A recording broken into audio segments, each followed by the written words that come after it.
welcome to Exposure Therapy Podcast. This is episode 6. I remembered this time.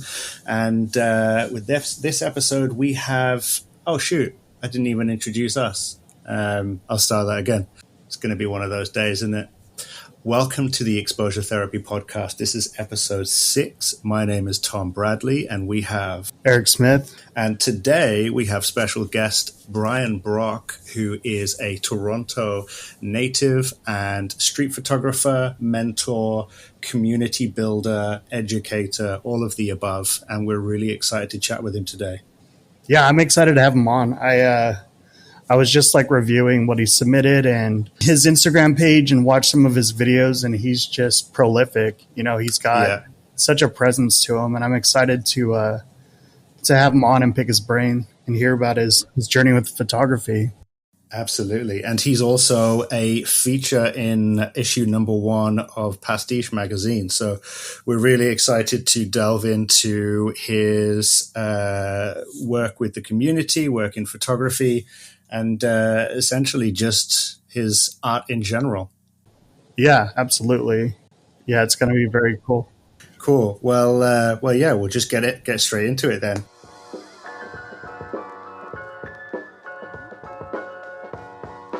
Bryan, thank you so much for joining us. Not only are you third guest, you are also featured on issue 1 of Pastiche Magazine, which is super exciting. Why don't you give us a bit of a rundown of who you are, where you're located, and what you do? Amazing. Well, thanks, first of all, for having me. Super honored to be not only the third guest, but also featured in the mag. So that's amazing. But yeah, my name's Bryan Brock. I'm based in Toronto, Canada.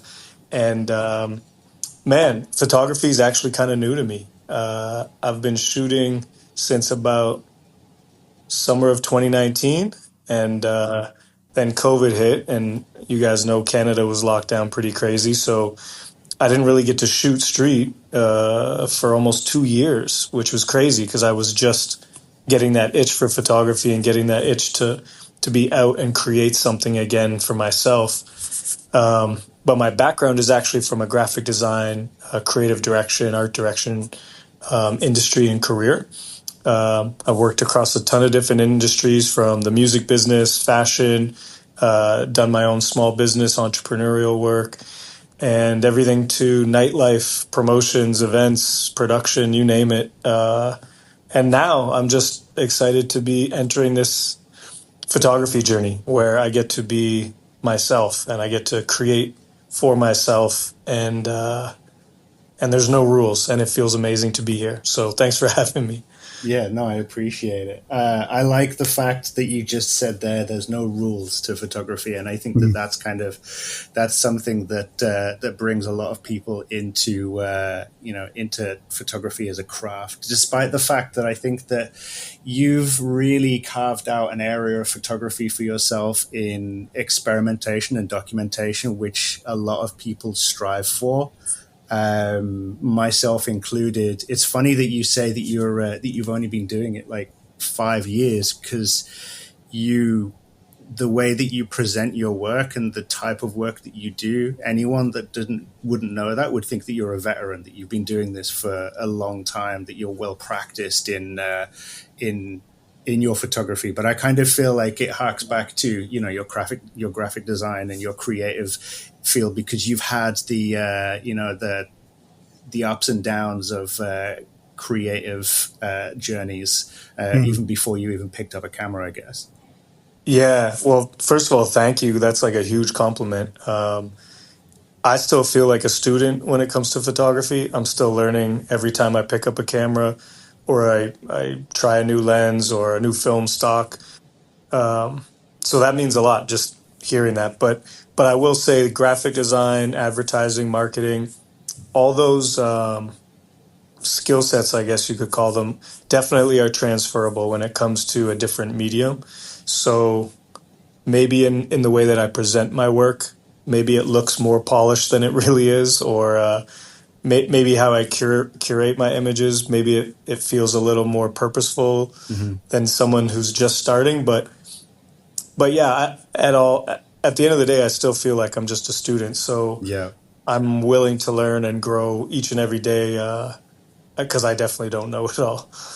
I think it's down to the fact that, as you put it before, you do this purely for yourself. The reason why you take photos is for you, and I think that's part of the beauty of it, is because you can genuinely see that in your photography. I came from doing, freelancing and trying to make a business out of it. So for a long time, I was taking photos for others. So I was trying to fit into a mold for, like for client photography. And I think there's a difference between the two. There's especially being present on social media and that being the main point of comparison that we have, that people really see everyone else's work and they think, well, I need to try and fit into how that works. And I feel like you, correct me if I'm wrong, but you didn't really pay attention to that when you first picked up a camera, and you were just like, well, let's just see what happens with it. Yeah, I literally needed a break from all the crazy stuff that I was doing in all those different industries, because some of those things I listed off earlier, I was doing simultaneously. So you not even work-life balance, just like your personal balance is off at times. So what happened for me was photography allowed me to go on these long walks in the city and literally slow my life down to pay attention to everything that was going on in any of those environments I was walking through, whether it was a park, an underground mall, a street, like a busy street downtown, like whatever it was. It just allowed me to like take time for myself and look at the world, actually realize what was around me and what was special. Because I had gotten to the point similar to you, Tom. I had done commercial work for graphic design and creative direction. I'd worked with tons of clients over the years. And I was at a point where I was only creating for other people. And it's weird because when you're younger and you're looking to get into like a creative industry, your dream job is to create something for other people, like that will live on a billboard or TV screen or merch and apparel, like something that people will interact with. It's your art that eventually you want people to see and feel. And it's crazy because you do all of that. And I don't think you could learn this unless you went through it. But you do all of that, and then you're like, wait a sec, like when was the last time I just made something for myself? And that's really what photography has become for me. It's become my personal outlet. And all the things that I'm doing around photography, whether it be the newsletter or YouTube or photo walks, like all those things have just spawned from my love of doing something for myself. And inevitably, I can't turn this switch off. I thought I could. I can't turn this switch off when it comes to community.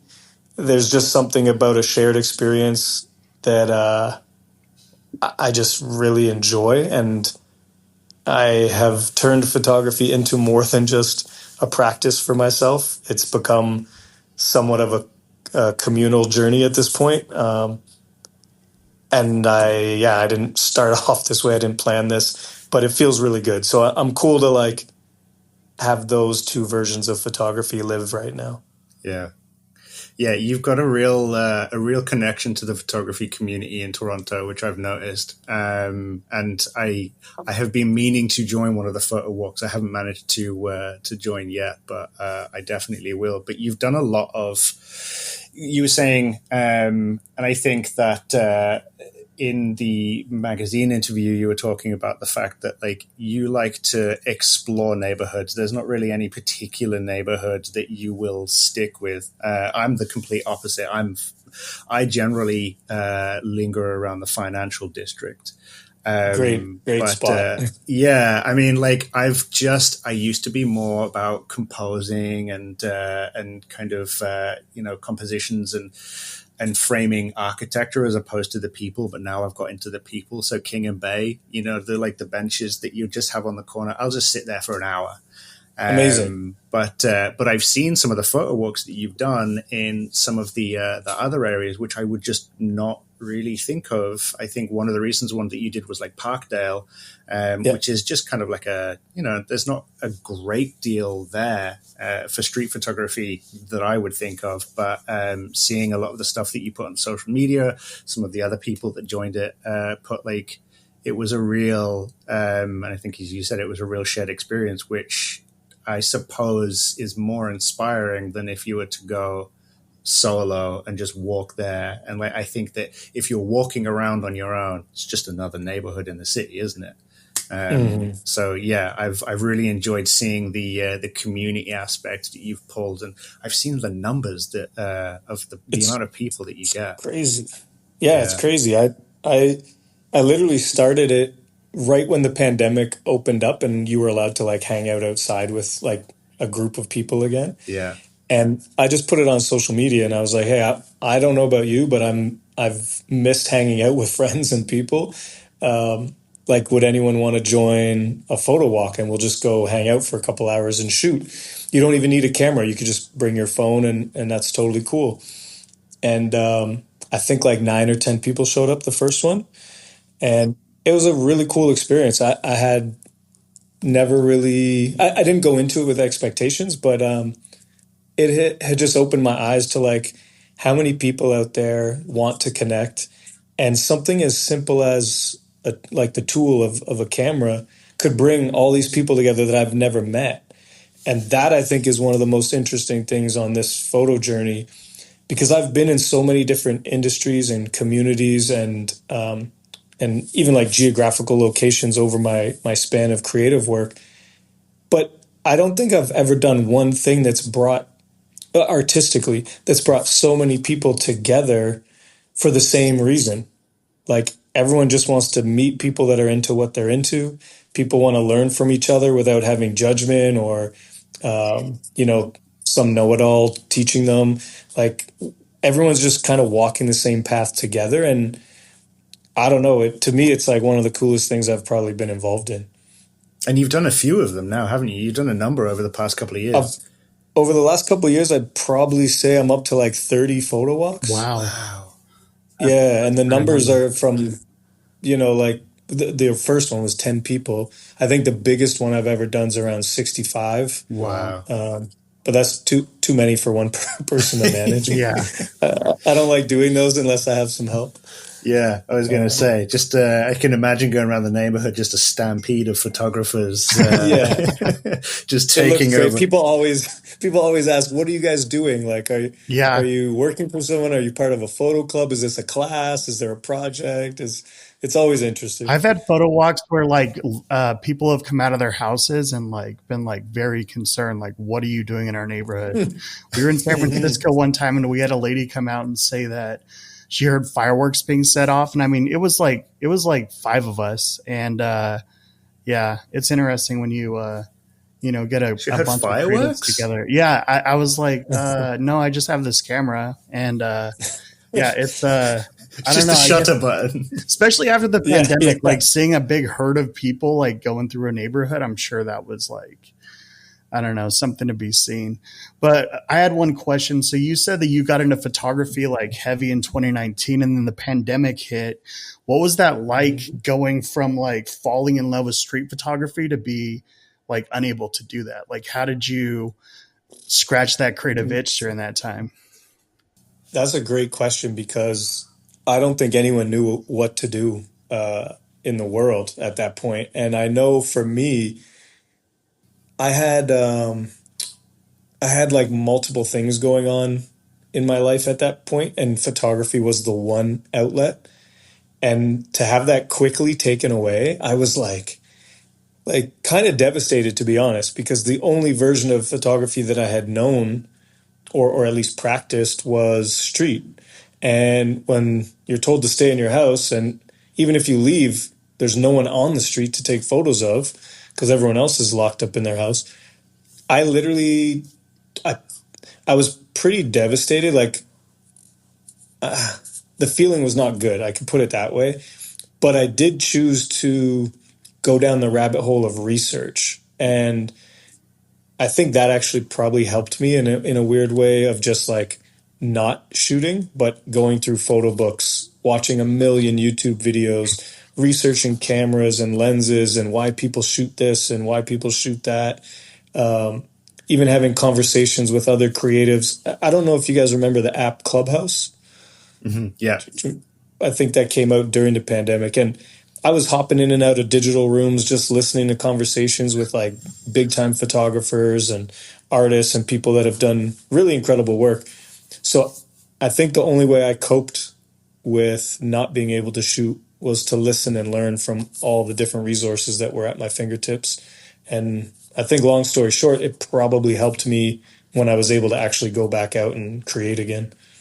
You sharpened your tools during that time. Yeah, that is relatable. I had completely forgotten about Clubhouse, and I listened to a few creatives go. That was a time. It was a time. Yeah, for sure. Yeah, that's actually really relatable. I mean, I was hiking a lot in 2019 and taking pictures, and then it stopped, and like my big world became this small 2-bedroom apartment and the neighborhood around me. And I think I was forced to learn and try different avenues. I took a lot of photos at home, but yeah, it was like just a complete switch. What was it like in the Bay Area during that time? I don't think we've ever really discussed what the difference is, because I know, like, obviously Bryan and I are in the same city, and Toronto was a bit of a mess with rolling lockdowns and indecision. Yeah. But like, what was it like where you are near San Francisco? Well, I moved out of the Bay Area before the pandemic, but I'm in California, okay. So I'm sure it was very similar to what you guys experienced in Toronto. But I mean, everybody had to go indoors, and I was very fortunate. I think after a few weeks, I'm in construction, or I was in construction. So yeah, we got like the green light to start working, which was cool. Like I had a project like right at the base of Mount Tamalpais, which is like my favorite place to hike and shoot. So I had, the opportunity after a few months to like get up there. But yeah, I mean, everything was locked down. Everything went from like communal and open and like, sitting at a restaurant to like, if you want to eat, here's a to-go bag, and like you're wearing a mask and you're like rubbing hand sanitizer on. And it was kind of miserable. Things opened up again. Right. And then, that second shutdown was just, I think that hurt the most, like having like our freedom back and then having it taken away. But yeah, it was Looney Tunes here. Yeah. I think it had a lot of impact on people's creativity as well. Like it was, I know for myself, spending, a long time kind of in and out, like, you can go out, but you can only do this, or spending months and months just being inside. I almost forgot how to take photos. And Bryan, I was the same with you, that I was just enamored with photo books and YouTube videos, and I was just watching everyone else shoot and discovering new photographers that way. But it was almost as if I was out of practice as soon as I came back out. And the way that I shot, I think it was more of the fact that like the way that I used to shoot was completely different. That makes a lot of sense. So I kind of, my comfort zone was a little bit shot. And I think it was the same for a lot of people, because, your perspective of being outside and being around people and photographing people after that is completely different. But yeah, I think that it's a new opportunity for exploration. But I also wanted to ask you, because you've kind of developed a huge kind of audience and love for film photography, but you didn't start with film, did you? You started on digital. I started with digital, but it didn't take me long to pair with film. It was just a gateway drug. Yeah. And the funny thing is, this is like, I don't know if I really talked about this one before, but the first time I ever got to touch a camera was actually in high school. I'm from the era where they actually still had dark rooms at like art schools and stuff. Same. Yeah. So yeah, you guys too. Yeah. Yeah, yeah. So that was technically, I think it was like grade 12 for me, where I actually got to use a film camera and learn how to develop film and print in the darkroom. And I hadn't touched a film camera pretty much since grade 12 until like 2019, 2020. And so that was a long time ago. And film, there's just, everyone can brag, not brag. Everyone can say the same things about film, where it's like, there's nothing like it. It has a different texture. It has a different look. It feels different, the experience. So I'm not going to rewrite history book on film when I talk about it. But I will say I love it. And I would encourage everyone to try it, even if you just shoot one roll a year. Like, just try something and play, because there's so much that you can learn from experimentation. And that's why I said earlier I'm still a student, because there's still a ton of rolls that I've never tried before. There's still a ton of lenses I've never shot with or got comfortable trying. And just like playing with lighting, natural light, or if you get lucky and you're in a studio setting, film reacts different in all these different situations. And it's so cool to see what each film produces and what each camera and or lens can produce. So most people would think that maybe my first round of street photography was with like a crazy film camera, but it's not at all. For the first year, or probably the first 2 years of street, was actually a little point and shoot, a Ricoh GR1V, which nice. does have some settings. Like you can do some things manually with that point and shoot. But for me, just learning, I was pretty much just a point and shoot photographer. And the lens, like that lens on that little Ricoh, it's like a Zeiss 28 mil, super sharp for a point and shoot. I had a really hard time wanting to move on to like a more manual system, because the work I was creating with that point and shoot was more than enough for me at the time. I was super happy with the results. But yeah, I shoot digital and film, but film is the majority of what I would shoot nowadays. That's such a trip. I have like pretty much the same experience, where I started out film just briefly. I loved it, but it was just like the tide changing to digital. And then I was heavy in digital.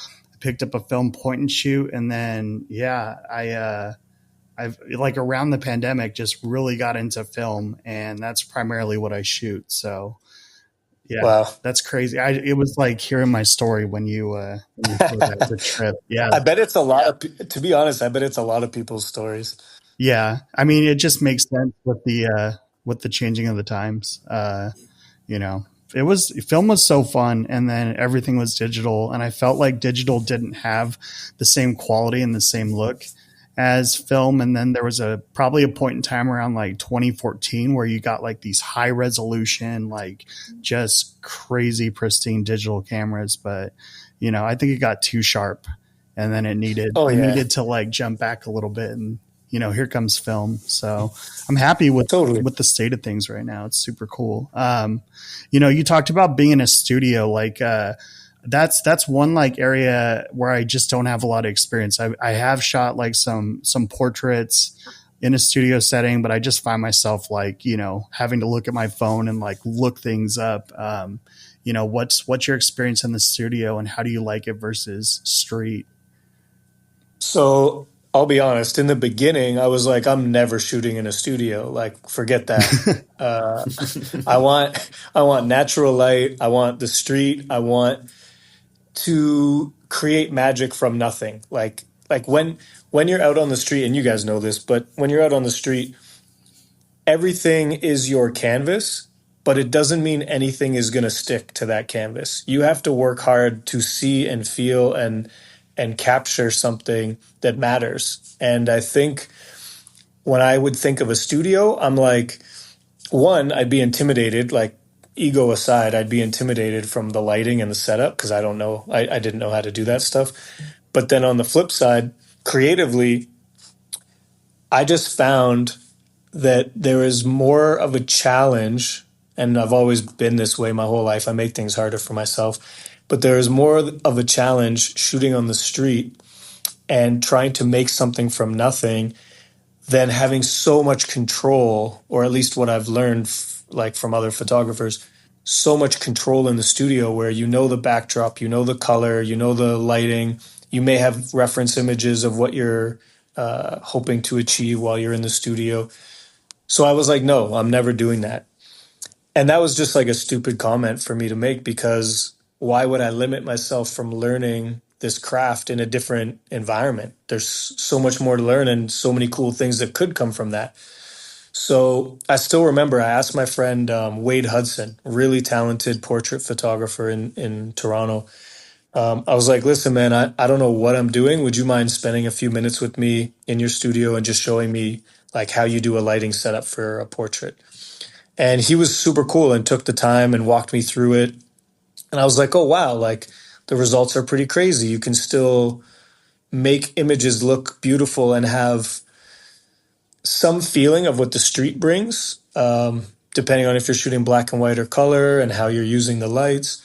So I was like, okay, maybe I could play around with the studio. And then over time, I just kept asking people like, can you let me sit in on something? Can I watch how you light this?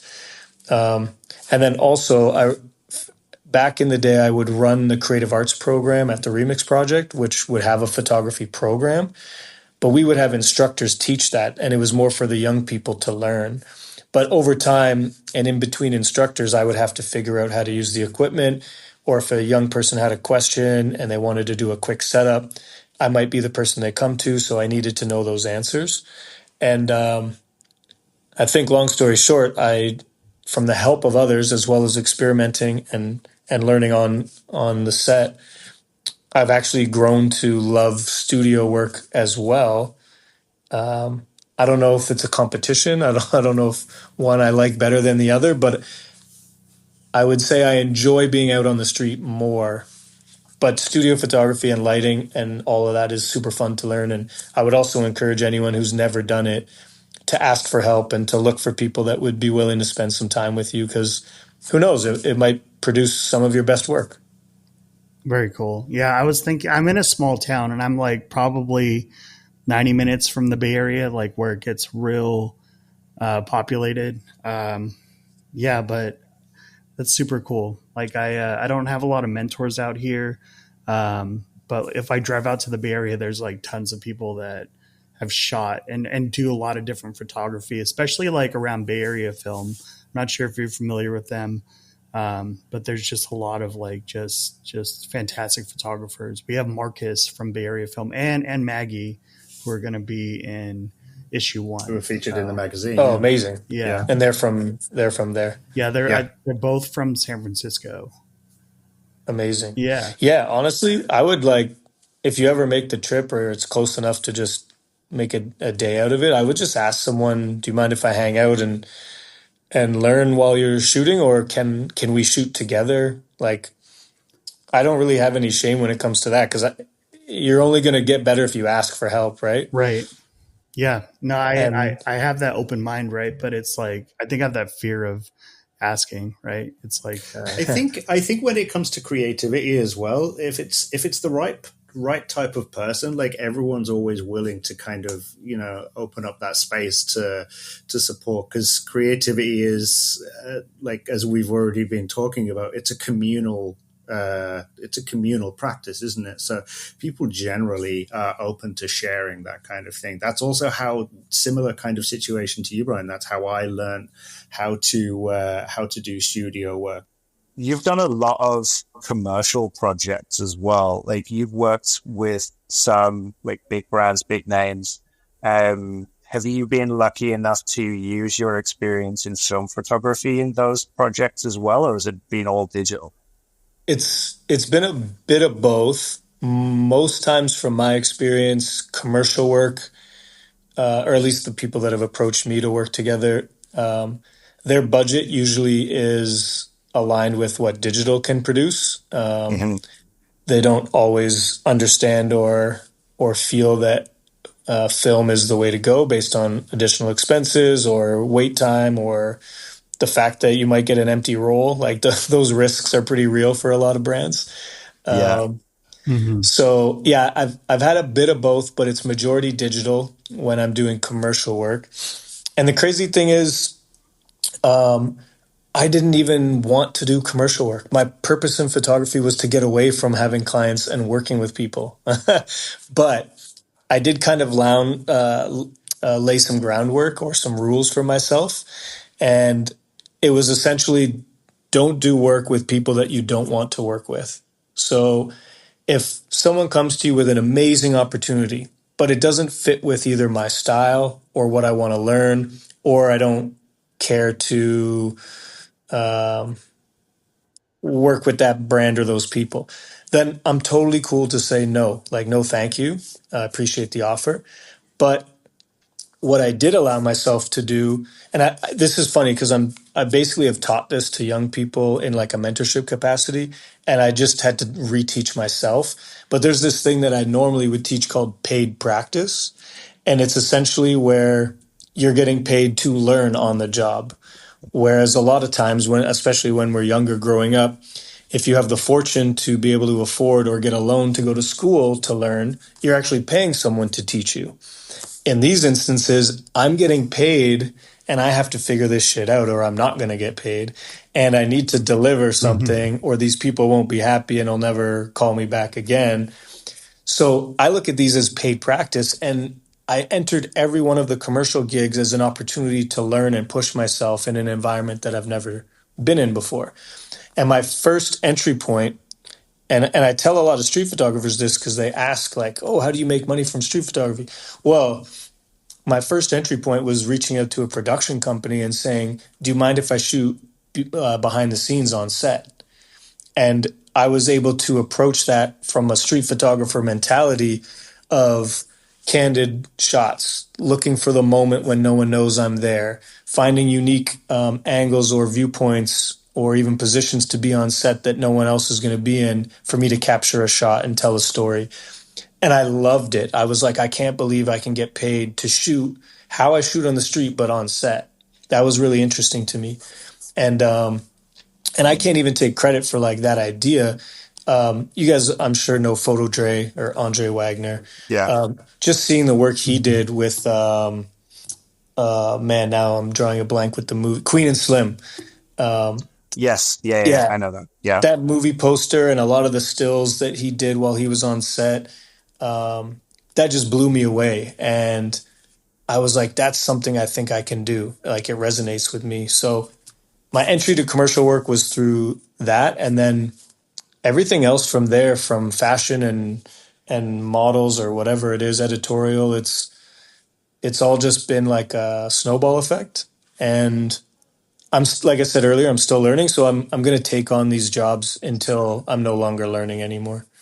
I like the idea of your photography having momentum and some inertia and it just keeps moving and moving. But you talked about like having integrity through that, where you're not, moving at a blind pace, you're like contemplating your next steps and like, picking and choosing who you work with. And I think that's like a valuable lesson. I'm not from Toronto, obviously, but you mentioned the Remix project and teaching there. I'm interested in what that's like and what that project is. Yeah, so it's crazy. There should be more projects like this in North America. Essentially what it is it's a charitable organization that works with young people from the ages of 16 to about 25. And typically the young people are from either underserved communities or they may be deemed at risk. And that's like a loose definition, depending on, what neighborhood you're coming from, what your family scenario is, what your school education level is. Like there's a lot of factors that play into that. But we typically train young people in 3 different areas: creative arts, creative arts, music, and business. And each one of those has like an umbrella. So under creative arts, for example, you have photography, video, graphic design, and visual arts, like painting or illustration, and so on and so forth for all the music and the business programs. It's completely free for young people to join. We get like 900 applicants every year, and we can only accept like 60 based on Wow. space, programming, budgets. And we're entering our 20th year next year. So we're hoping to grow. We're hoping to get bigger and help more people. But the project itself has been one of the best things I've ever been involved with in my life. I didn't necessarily have a mentor or a big brother or big sister growing up.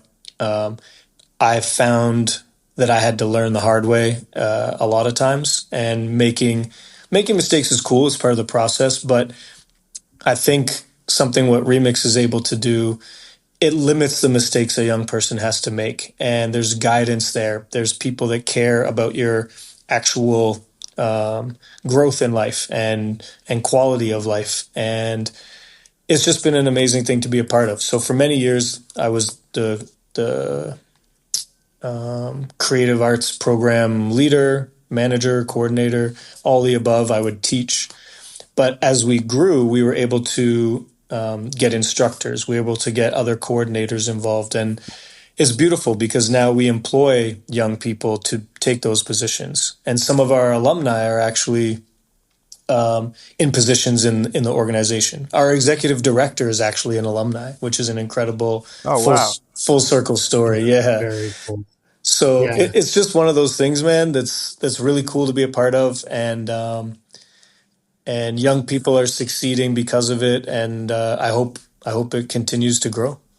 That's very cool. It seems like a natural progression that you now run community aspects in photography outside that as well. It's kind of it fits, I think, which is fantastic. I also wanted to talk about a couple of things, a couple of projects that stood out to me that you've done like over time. One of which was this Louis Vuitton storefront image that you did that I think that's actually how I found you on Instagram, possibly.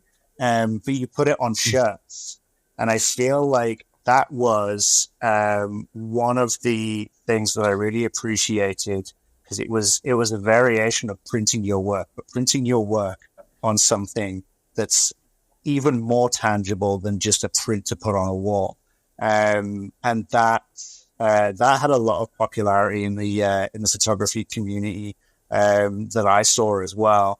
But what did that image specifically mean to you, and why would I have an inkling as to why you decided to print it on a shirt, but I'd love for you to talk to it.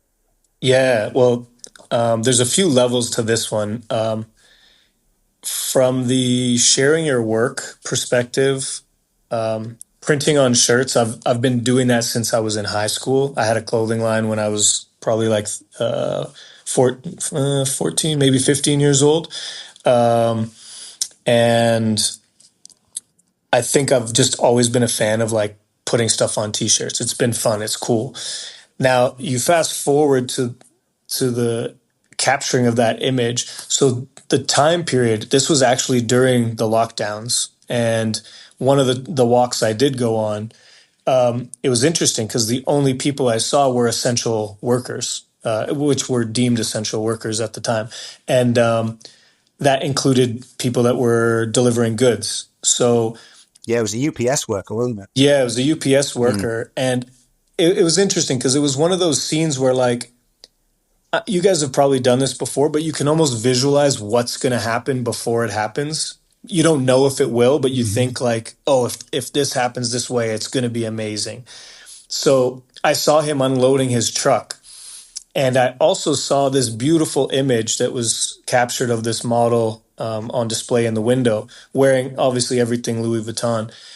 And I'm just like, wow, what a juxtaposition of the time where it's a crazy luxury ad, but here's an essential worker, the only person on the street other than me, loading up his truck and carting a million parcels into who knows where because people need stuff.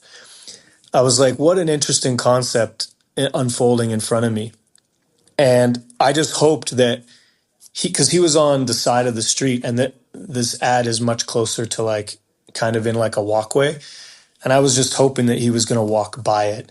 And when he unloaded his truck and started walking, I was like, thank you. I'm not going to mess this up. And I took 3 or 4 shots just to be sure. And normally I don't shoot like that. I actually hate shooting like that. I'm very like, I'm doing it once or that's it. But I just saw this thing unfolding and I wanted to make sure I got it. So I took 3 or 4 shots. A couple are kind of cool, but there was the one where his face was hidden. And that was important to me because it's less about the person in this case and more about what that person represents, especially when you're looking at the image of the model who's smiling, looking down on the worker as if the worker's looking up. So there's already this hierarchy of like rich and poor or working versus luxury. Then you add in the layer of COVID where it's essential worker and you've still got, luxury ads and all this extra. And then here I am, this weirdo on the street by himself during COVID trying to get a photo. And I'm like, this is crazy to me. So I posted it literally like when I got home, and it kind of got a lot of feedback online and a lot of notoriety. You know what's that's so much better than I imagined, but like that's so cool. I love that you had a vision. And then, like I identify this where you have a vision, you see the photo, but then you only have like moments to make it happen. And that's crazy. That's really cool. I want a shirt. I got they sold out like so quick. I did a pre-order. Oh, I'll bet. And I sold like 50 or something shirts. And I was like, this is crazy. So I did another one and I sold maybe like 20 or 25 more. And then the craziest thing about this whole thing is, once again, I never went into any of this like to make money or like commercial value, but I thought it was actually very funny to make like ironic to a point to make like a shirt, like an apparel item with the Louis Vuitton logo on it and sell it. But it's actually kind of not making fun of, but just social commentary where it's like, how absurd is this? Mm-hmm. But now I'm also playing a part of that absurdity by selling something to people. It was just a weird, funny, almost a parody in a sense with not as humorous as most, but like there's just like a jab in there, but I'm part of the jab. So I can't take it too seriously because I'm selling a product to someone now. The cool thing is that people knew it wasn't Louis Vuitton, but they thought it should be or could be. So I was cool with that.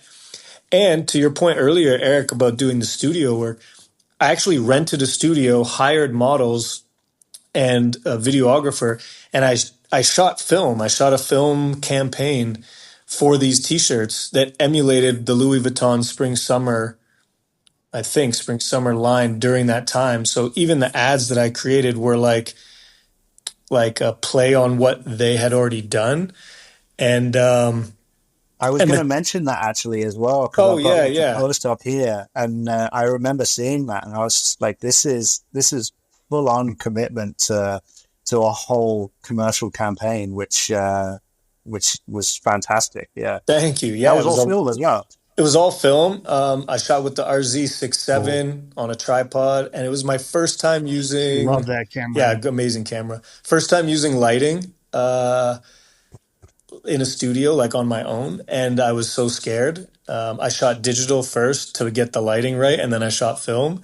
The film actually turned out way better, so all the shots that anyone's ever seen online are all film. That's very cool. Yeah, that's amazing. That kind of so this is one of the things that I've always recognized from the work that you've been putting out is I feel like you have a very similar methodology in, especially if there is a particular kind of style or project or image that you're passionate about, you will turn it into a whole project. You will essentially, with the Louis Vuitton image or with your little Instax. 28 photos later. You can see one just above me, which is one of yours. Sick. I appreciate that. Yeah. So like, I kind of feel like you turn them into, and not to kind of reduce it to like a commercial thing, but I feel like when you, I think that you also did this when you put your first YouTube video out, you kind of turned it into a whole campaign from start to finish. And I think that that goes back to your kind of your creative direction, like experience, but putting it into something that you're truly passionate about because it's yours. Yeah. You actually make it into a whole project. It's something tangible that you can hold up and say, I did this for me, so to speak. Does that kind of resonate? Is that the reason why you kind of go down that route? Yeah, 100%. It's personal fulfillment at the end of the day. And there's a few layers to that as well, because with photography, especially when I'm creating for myself, I found out pretty quickly that sharing online is one way to do it, but it's not necessarily the only or the best. And I'm a big believer in having artwork in as many places as possible. Like your back wall there, Tom, you've got artwork everywhere. I think that's so important. It changes the way you feel in a space. It creates conversation for people that are entering a space. It also reminds you of a certain time and place, like an instant flashback, well, that's what most people use cameras for, memories. So there's these values that come from sharing work. So I think my approach is that if I can share my work and it gets a larger reach and has a larger impact because I'm choosing to make it a project, let's say, versus just a post, I'm cool to put in that work because none of it feels like work for me. It's all super fun. I'm super engaged. And I love seeing the outcome, whether it's positive or negative from people. I truly don't mind. Like, everyone's allowed to have that opinion. But regardless, the fact that artwork can create a conversation, a dialogue, or an emotion, well, it can only be created if you're willing to share it. And if you can only share it on Instagram, you're not really going to make an impact. And maybe some people have, and that's amazing. I just don't have those numbers and I don't have that reach on Instagram. So I've done it the more personal, one-on-one or community in-person version of sharing. And man, I hope I get to do this for the rest of my life because it's probably the most fun thing I get to do. I think you're doing it the best way as well. I think that you're doing it, so many people, especially in this day and age where social media is essentially the peak of community, so to speak. So many people strive so hard to build that element of their creativity on the internet, which is difficult, nigh on impossible for so many people. Totally. So to accept that there is another way to do it, and it's more tangible, it's more in person, as you said. The community aspect means that you actually get fulfillment out of it, as opposed to so many people can struggle with, comparison being the creativity killer, like not really having the same feeling as you do actually being a part of a community and kind of, making something physical or tangible or with other people. I think you've hacked creativity.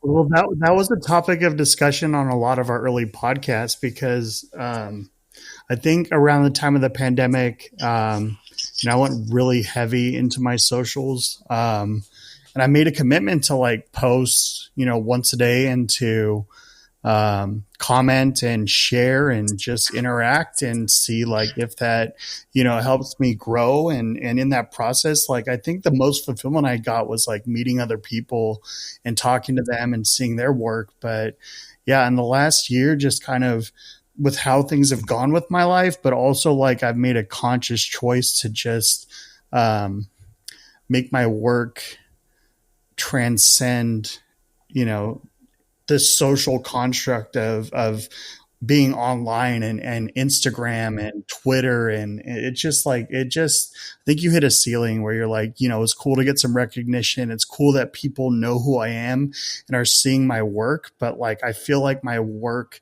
has more potential and means something 100%. more than just posting it online, So You're totally that's right. I love Pastiche for that reason, because it's I enjoy taking pictures and I'm okay, I'm going to write something about this, or I'm going to, I've been making a lot of prints at home and framing my It's work, amazing. and yeah, I've sold some prints, and it feels so much better doing it that way. So it's really cool to hear that you have that philosophy. And Did you ever have a period like that where you kind of struggled with, because, going back to saying what you were saying about, making art for yourself, there's, there's a fine line, and I kind of feel like it's a trip hazard for a lot of artists where, you're either creating for yourself and sharing on social media, or you just end up creating for social media. Oh, yeah. And I can speak to that. Like, this is why I'm not consistent on social media at all anymore, because I don't really care to share it that much. Like, I will when I want to, and if I feel like it, I'll do it, and I'll get 10 likes on a photo probably Right, these right. days. But I'm not really that bothered anymore, because it's just, I don't feel like it's as important. My community work is in different areas, so it's less important to me. But I kind of feel like it's partly because I've been jaded by social media. Did you Sure. ever get an experience like that where social media was affecting your creativity? Um, I think I'd be lying if I didn't say I wasn't like pissed off at certain points because of the algorithm or the lack Yeah, thereof. yeah, But you live and learn, and to your point of like not caring as much now, I honestly don't care about anything when it comes to numbers. I would much rather do a community photo walk with 20 people and have an amazing day than create and try and crack or hack the algorithm, because I've been online for years and it's never worked. Like, and when I say work, I mean like I've never quote unquote blown up. mhm, And I don't think that matters to me. If it happens through, let's say, YouTube, which is a little bit more of like my pace, it's longer form content. I'm learning how to get better at speaking to the camera, but I get to tell a story. If that happens one day, totally cool. I'll figure out how to manage and deal with that. But none of it really matters. Like, if I'm happy with my work, that's the number one thing. If yeah, I'm not happy with my work, but I can learn from it, that's probably the second thing. I'm cool with all of that. Social media is more or less a burden, I would say, for creatives, unless it's your full time job. And more power to you if you've mastered that and hacked that, because we live in an age where a young person or any age person could make a killing off of social media if you're consistent and people want to mess with your work. So, man, I applaud those folks that have figured it out. I am not one of those folks. So I'm totally cool to just go slow and steady and build my community and have fun doing it. that's a much more positive perspective than that I would probably bring to the table there as well. But yeah, it's like I said, it seems like you're doing it right. I wanna briefly speak to a project that you just. I don't even think it's finished. I think it's still up. But you going back to your community work and making something tangible. This is kind of, I feel like you've brought every element together here.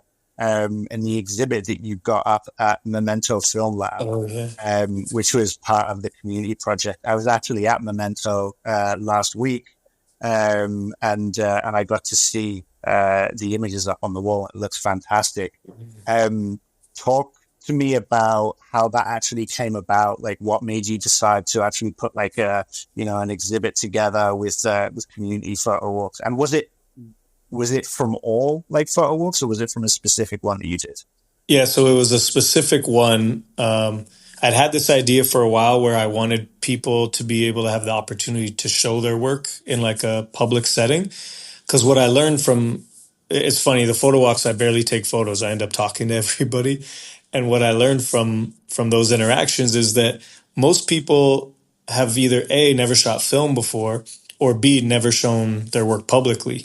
Um, so I was like, you know what? I've been doing the photo walks for a couple years now. They're not repetitive, but there isn't necessarily like a growth thing for young or for people to see. It just kind of is what it is. So this was an opportunity to grow the community in a different direction. Ideally, give an opportunity to people that have either, once again, never shot film or haven't shown their work. And I just got lucky by sharing that idea with the guys at Memento, and they were the ones that hooked me up with Ilford. So Ilford ended up donating 25 rolls of film. I was able to put out my invite to my community. We had 25 photographers take part in the walk, and the goal of that walk was literally just to capture life as we know it, which is the title of the show. And we just walked through Ossington, Queen West, Parkdale. Some people made it as far as Roncesvalles, and then we made it back. And it was a challenge in itself to get through a roll of film in one outing. Because I know for me, typically it takes me like a week or two to get through one roll. So it was a big challenge for everyone.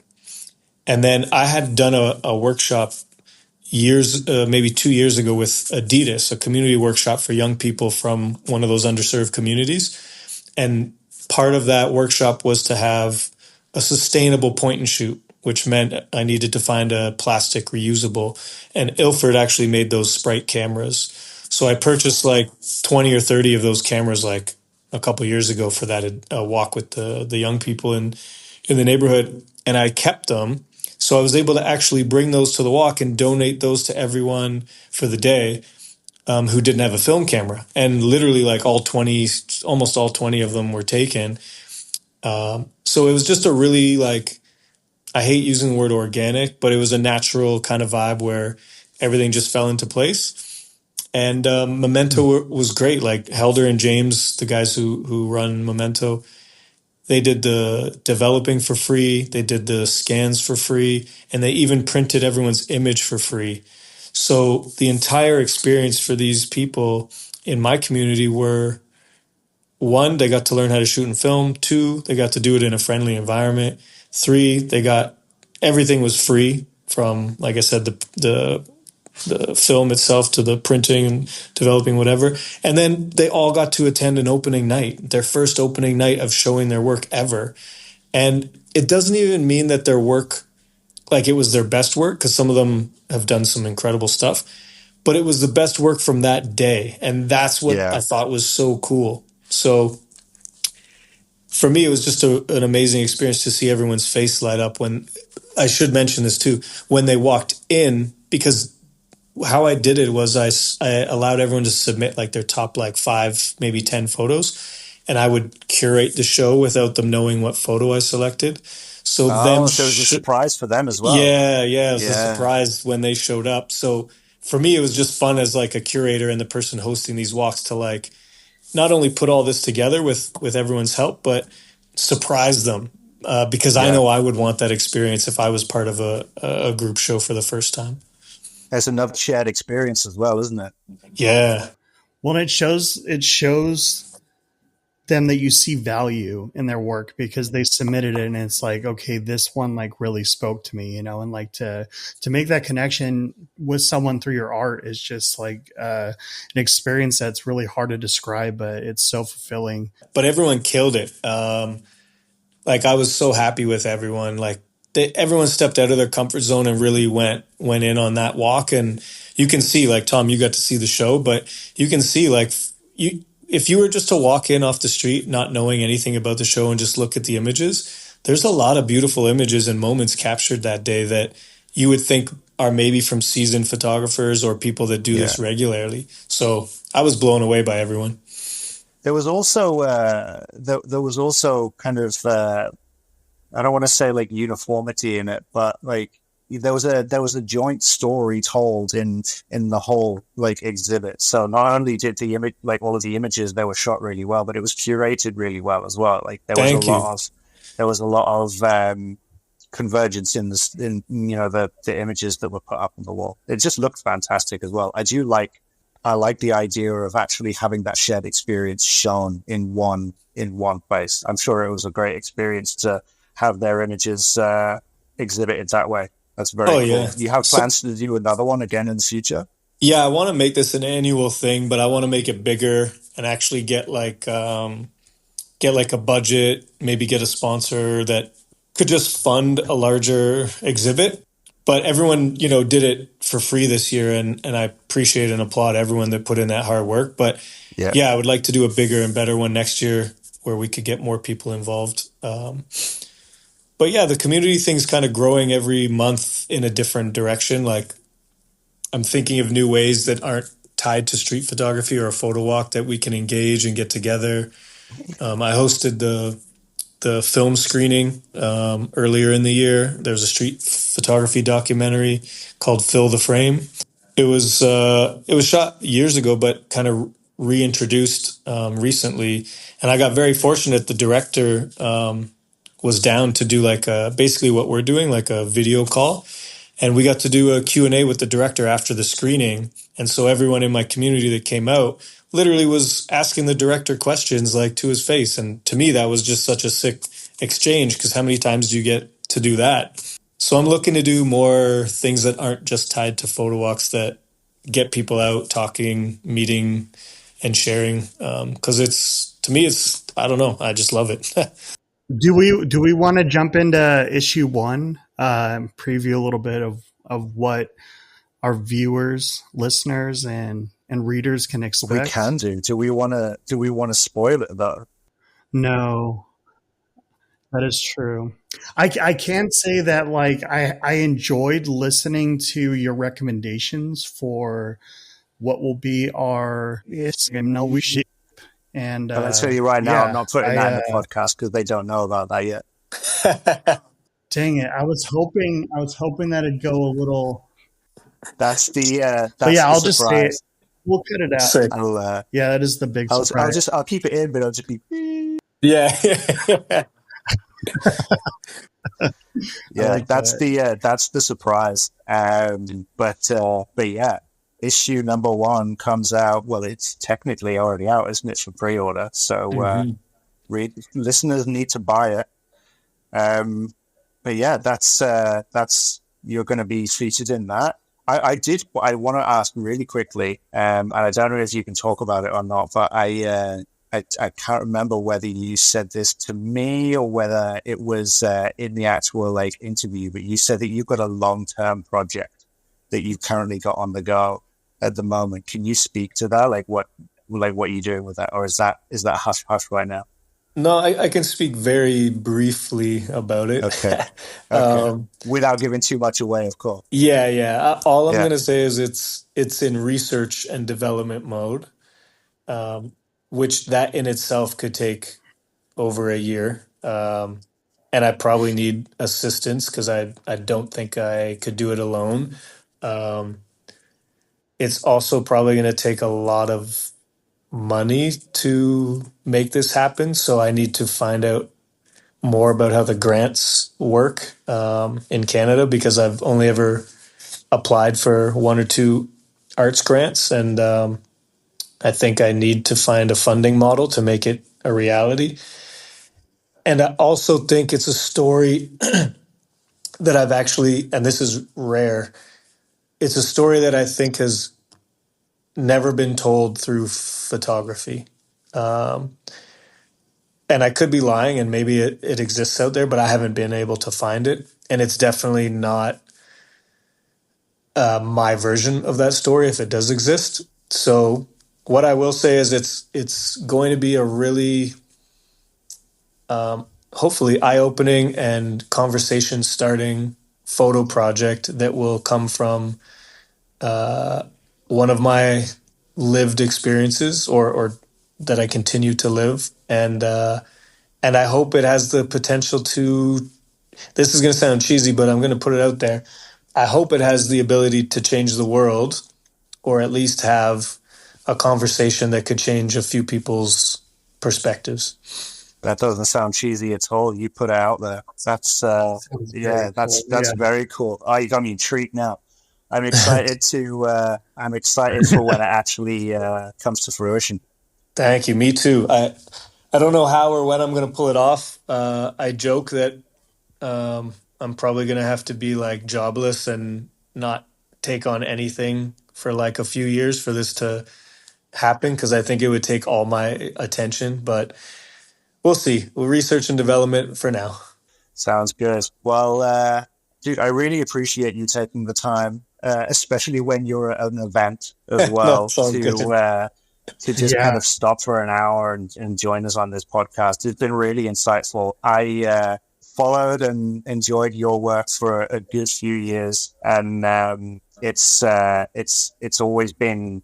I've always been intrigued by your creative process and your inspirations and motivations. So I'm really excited to have been able to have this conversation with you. So thank you. And thank you for participating in the issue 1 of the magazine as well. It means a lot, especially as a local as well. I'm super stoked to have some Toronto in the magazine there. So thank you. No, thank you guys. It's very cool, Bryan. Thank you so much. Yeah. No, it's an honor for me. Like I said, I'm still shocked that people even want to talk to me or reach out to me. So this stuff blows me away. It keeps me going. It gives me some motivation, and all the work you guys are doing, the curation and what images you've selected, plus the people. Man, I'm just like doing my own research on all the names that I saw on the first few posts. And everyone's so eclectic and different, and it's super interesting. So I can't wait to like actually see the magazine in my hands. I'm like looking forward to it. Yeah, really excited. It's been a tiring experience, as you know, with projects, but yeah, it's been very fruitful, and we're really excited to put it out there and see people have it. So thank you again, and we'll hopefully chat again soon. Yeah, anytime, guys. I appreciate both of you.